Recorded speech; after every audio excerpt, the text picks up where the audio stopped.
गेल्या वर्षी मकर संक्रांतीच्या दिवसात नायलॉन मांजामुळे मुंबईत एका पोलिसासह तरुणाला जीव गमवावा लागला होता। त्यामुळे येणाऱ्या मकर संक्रांतीला नायलॉनच्या मांजाचा वापर करू नका, अन्यथा थेट गुन्हे दाखल होतील असा इशारा पोलिसांनी दिला आहे। मकर संक्रांतीनिमित्त मोठ्या प्रमाणात पतंग उडवले जातात, मात्र पतंग उडवण्यासाठी नायलॉनचा मांजा वापरण्यात येत असल्यामुळे पशुपक्षी जखमी होण्याबरोबर त्यांचे प्राण जाण्याचाही मोठा धोका असतो। याशिवाय इतरही अनेक समस्या निर्माण होतात।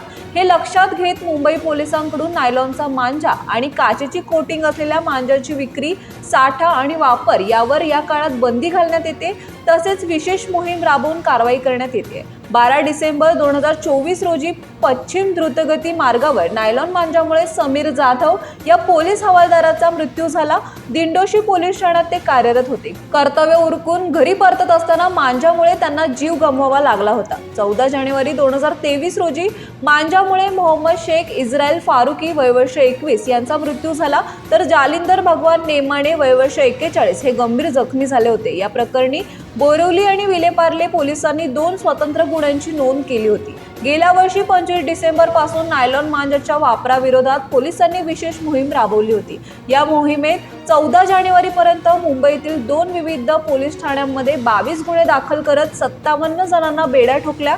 या कारवाईत 1,43,240 किमतीचा नायलॉन मांजाही हस्तगत केला होता।